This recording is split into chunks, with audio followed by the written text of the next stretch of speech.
Welcome to Research Matters with Unda and Kuda, an online show that is all about communicating the research taking place at NUS in efforts to promote the university's research agenda and the impact thereof.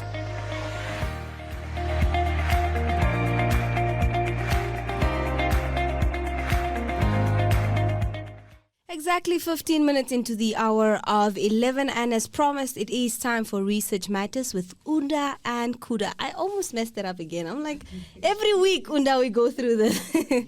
But nonetheless, it is time to bring you all the research that is happening right here at the Namibia University of Science and Technology. And I'll let Kuda introduce our guest this morning. Thank you so much, Unda. As always, what a pleasure to be here. Today in studio, we have Prof. Chigbu, and he's an associate professor of land in the land administration department. He's a social geodesist. I can't wait to unpack that word. That investigates societal challenges and solutions using land-based approaches. Prof, welcome to the show. Let's just start right from this word. What is a geodesist? I saw this on your profile. Can you unpack that for us? Well, first of all, I'd like to thank you, Kuda and Unda. It's been a long way getting to this place. At the same time, I would also like to thank our listeners, both here in the Namibia University of Science and Technology and elsewhere in Namibia and other places. Personally, the word or the words or terminology social geodesist is actually, I use it to excite my colleagues who are within the the profession of geodesy. Now, geodesy is a profession that deals with measuring, the Earth and as well as the gravitational issues in terms of positions and, of course, aligning it towards improving living conditions within our world. Usually, it's a highly mathematical, calculative, subject, but I kind of took the social dimension of the same profession. I think the gravity in our world is about politics and livelihood. And in terms of the pattern and positions of life, it's about societal development.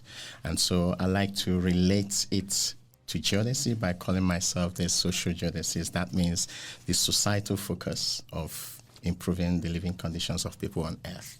Great. How did you find yourself in this field? Can we just take some steps back, say 20 years ago or more, or how did you get here? Okay. I would like to, first of all, declare that my journey may not be good for everyone. Okay. And so if kids are listening, young kids, adults, just be careful. This is a disclaimer. A disclaimer. Perfect. No under 18. That's exactly what it is. You see, I actually don't know what I'll be when I grow up. So I keep saying, I'll be something. I don't think I'm grown yet. But going back 20 years back, I started off in a little rural town in Nigeria, Uturu. I'm the last in a family of 8. I never wanted to go to school. So, But it was like, you must go to school whether you like it or not, the little brother in the house. So about me, I've never done anything other than school. That's just a matter of fact. And so all skills that I have are basically skills that you would normally get by being in school or perhaps doing other para-schooling activities. So I'm someone who, in primary 5, I failed 5 times and repeated 5 times. I think I was so dumb in primary 3. I failed primary 3, and my family took me back to primary 2, and I failed, and I didn't know I was repeating. Oh my God.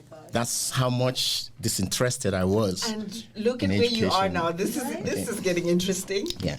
So, but normally my mother would call me in the room most times, and she would tell me that an uneducated person is like a blind person and that I must go to school.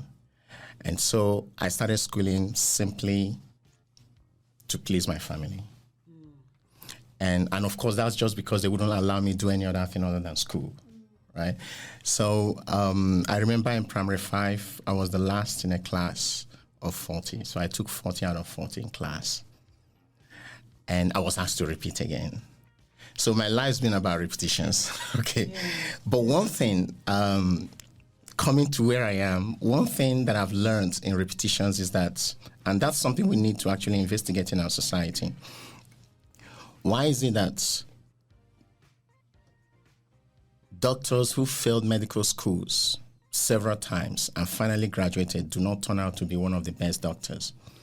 Because I would think that if you repeat something over and over and over and over again, mastered it. Yeah. At some you point. master it. Yeah. So now, the disclaimer aside, whatever I do now, whether I enjoy it or I don't enjoy it, it seems a little normal and easy for me because I've done it over and over and over again. And so I have found my own way of trying to do certain things. Yeah. So that's about my life. Now, in terms of the land administration, I studied estate surveying or estate management. That is an aspect of land administration that deals with properties, valuing properties. And then afterwards, I worked in the private sector, and I felt that I was lacking the business aspect. And so I studied at the Abia State University in Nigeria, and then I went to the University of Reading in the UK to study business and management. And then I went to Birmingham University to do an MBA because I felt, there has to be a business component in everything we do. And again, I dropped out.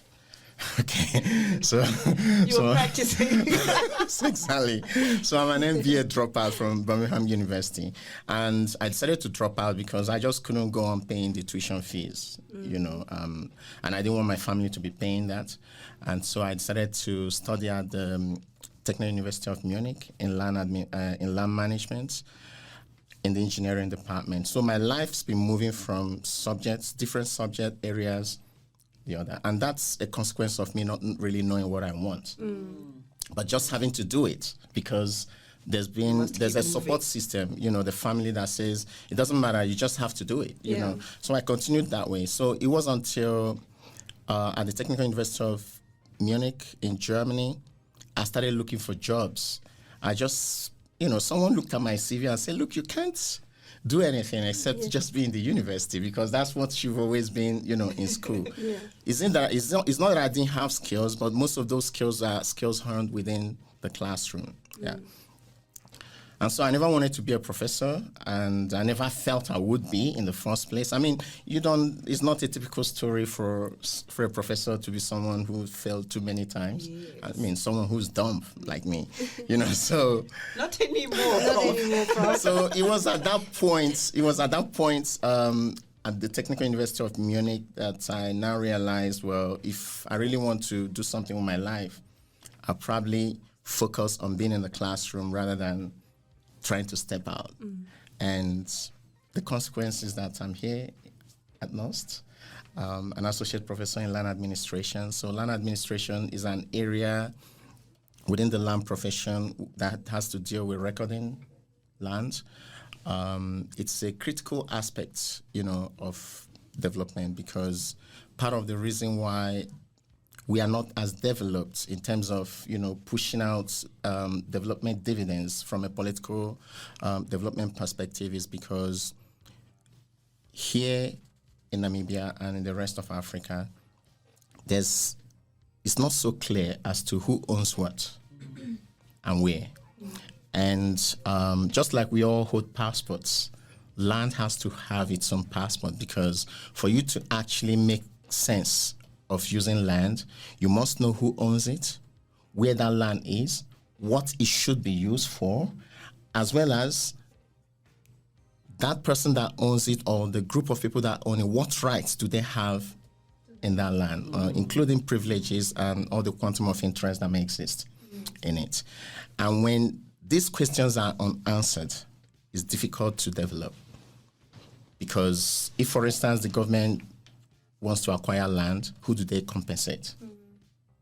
If, for instance, you want to build any developmental infrastructure, you still need to know who owns the land, where the land is. And when these references are not there, then it's difficult to develop. And from my perspective, that's my interest. All right.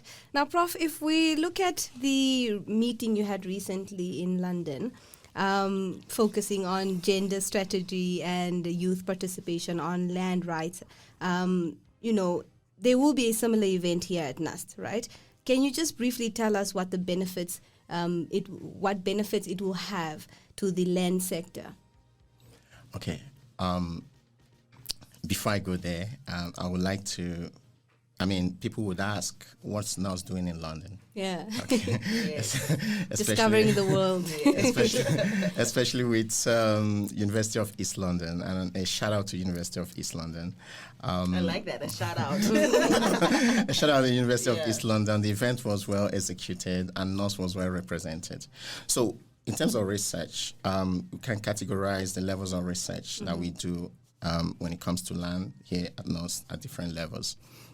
We have national research or local research, which is here in Namibia, and we have research that are located elsewhere, Africa and globally.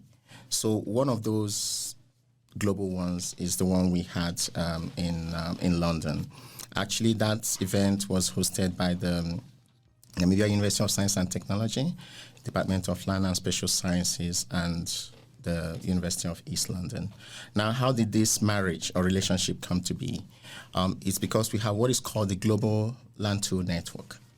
The Global Land Tool Network is a network of all, some selected land institutions from around the world. NUST is the only university in the Global Land Tool Network from Africa. And the Global Land Tool Network is hosted in the UN Habitat in Kenya. So the sort of universities you see in the Global Land Tool Network are the Lincoln Institute in the US, ITC, University of Twente in the Netherlands, Technical University of Munich, and that level. So within the Global Land Tool Network, we have clusters. We have what is called the Research and Training Cluster. We have the Civil Society Cluster, Urban and Regional Development Cluster, and the Professional Body. And for the Research and Training Cluster, NUST, represented by myself and Ms. Royo Mabakeng as an alternate, and another Professor Siraj Said from University of East London, actually leads that particular cluster. So now to London. Why was there an event in London? Well, the event was held in London as a consequence of a previous research that has been done.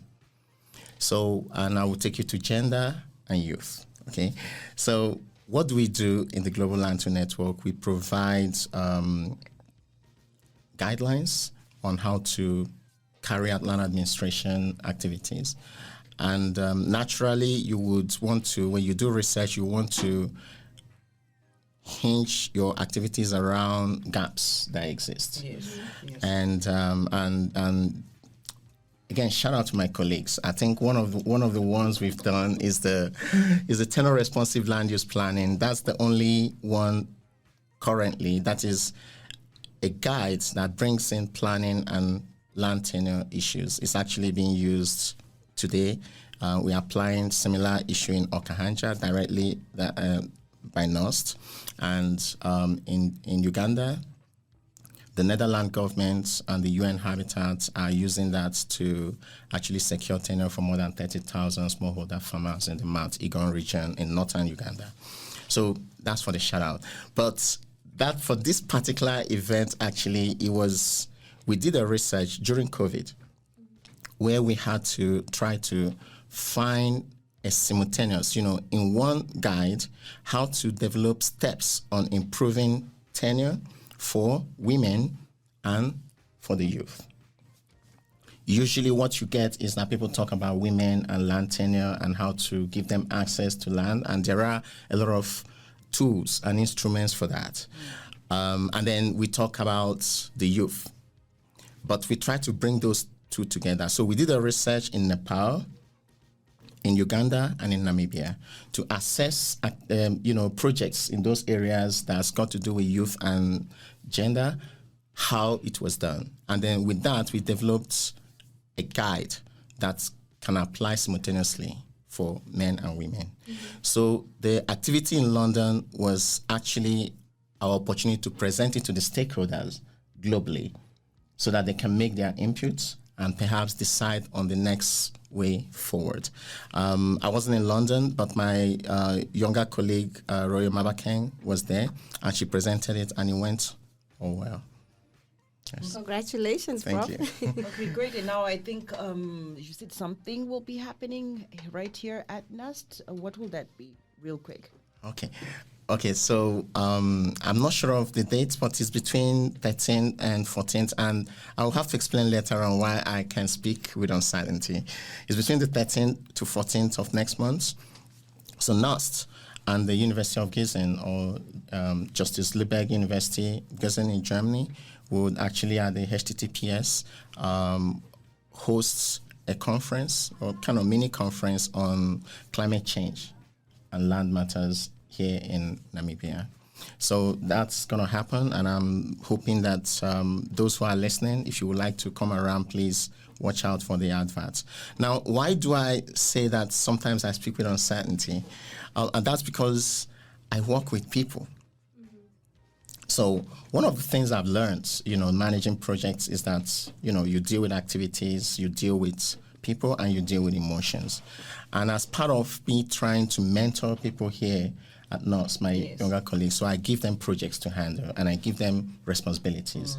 And of course, with responsibility comes authority.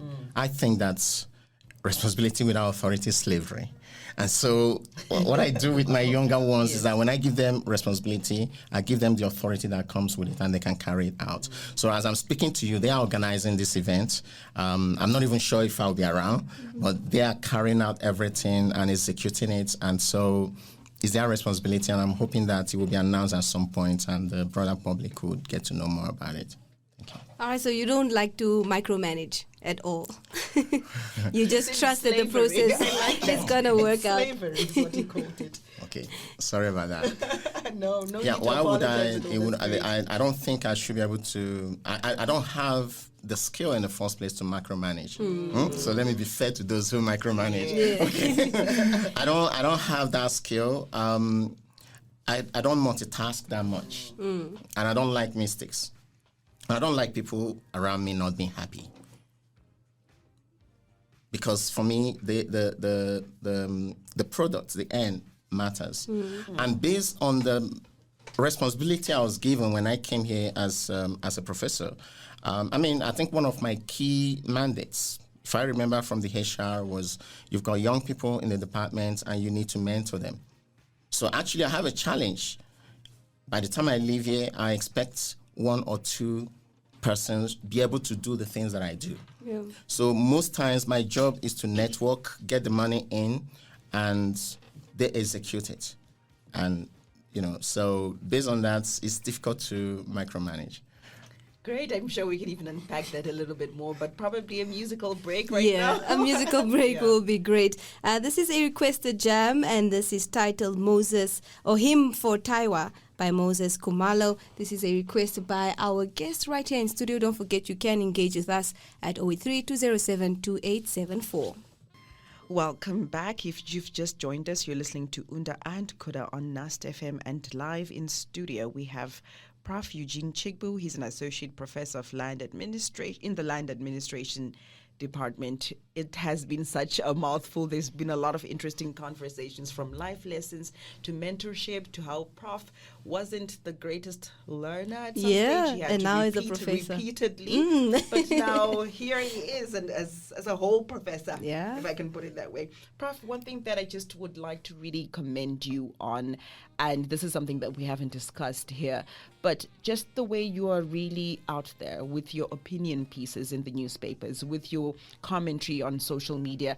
And me as a science communicator, that is something I absolutely love, because you make my job easier, yeah? When somebody is beyond the academic journals, to really just say, you know what, I need to be able to communicate to the different communities out there, to the layperson and everything out there. But I must ask you, one of the things, even as everybody's posting on social, whether it's in your private capacity or whatever it is that you're putting out there, we always think about what are people thinking?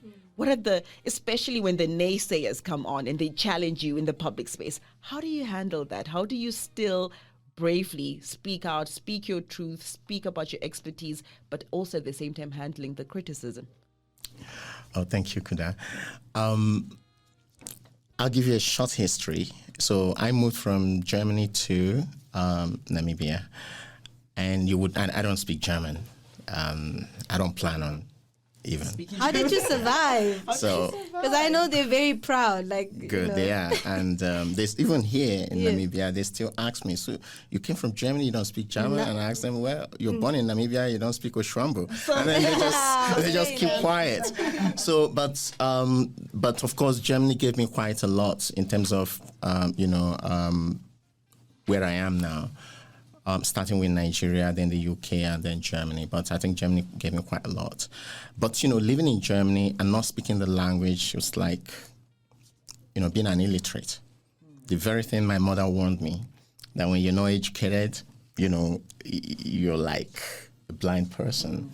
So when I never stepped into Namibia when I accepted the job and I landed here to start the job. Came in here the next day, I started the job from Nurse Hotel School. But I had an eye-opening. When I walked in here into the city, I could read the billboards. It was in a language. I could read the billboards. Finally, I know what the society is talking about. Now, when my phone rings, I would just pick it up. Hi, who's speaking? Whereas in Germany, if the phone rings, I would have to think, what do I speak What am I going to say? And then when I pick it up, my first sentence would be, hello, and then the person would start speaking German. I would go, sprechen Sie ein bisschen Deutsch? Sprechen Sie ein bisschen English? And I always felt that was an insecurity. So, and a barrier too, I imagine, because you can. So I could never actually talk or think about writing a newspaper article in Germany. I mean, it wasn't. But writing has been something that I love to do. Just writing, expressing myself doesn't mean that I'm great at it. So when I came here, I realized that, the opportunities widened. And people would always ask me, like you asked, what's social geodesy? I always have to find new ways. And I also wanted to do a different kind of writing than the usual academic writing. And I saw that in newspapers. I mean, now I'm in a country where I can speak English and write English. And on the subject that I'm used to, over the years, so I think it was pretty easy. What was difficult is trying to write about things people know, trying to give them ideas in a different way, or putting it in a way they've never heard of it before and trying to explain it. And so what I did is this. For NUST, at least from my department, to dominate the voice on land, you've got to be seen everywhere, both in peer-reviewed academic works, in the newspapers. Here, the voice of land is dominated by politicians, which is fine, but I expect that because my work is to engage with society and development in society, you can't run away from the political angle. And so you must find a way to turn the science in your work into a policy communication. And so that's what's motivated me to get into that. And for those who've been following, you will know that I've been bashed as well. How do you take that? Yes. Good. So I use that as part of mentoring. I get quite a lot of commendations from people. I mean, I've been in restaurants and someone says, hey, my mother likes to read your article. And to me, that's the greatest feedback you can give, because that's actually the sort of communication I want to put out there. I came back from Orlando. At the conference in Orlando, someone walked up to me. He said he read land management, and he never understood how he could explain to anyone what his job was all about until he read my article. Because there's this article where I wrote, I said, study land administration and become an expert generalist, which is what I'm trying to be. Because by failing up and down and all that, so I basically grab every knowledge that I can and then try to bring expertise in terms of how I communicate it. So how I handle that is, I think the harshest I've ever gotten is the former mayor Job Ampanda writing in response to my. That's exactly what I in response to my in response to my work or my opinion criticizing the affirmative repositionings. I wrote an article. I said, if it is anti-foreigners, it's anti-Africa, and I questioned the rationale of that policy. First of all, the affirmative repositioning claims to be a Pan-African movement. I'm a Pan-Africanist. That's why I'm here. So I felt they needed to define where they are. You're either not Pan-Africanist or you are. So I wrote that, and with all due respect, the former mayor, and who, by the way, I admire, I have to be clear. I've met him after that. I admire him because he communicates things in a way several people are afraid of doing that. And so I agree with at least most of what's his communication. Yeah. But of course, we have different ways of doing the same. But some of my articles are provocative, they are critical, and I understand that. But that's how I can get to the society.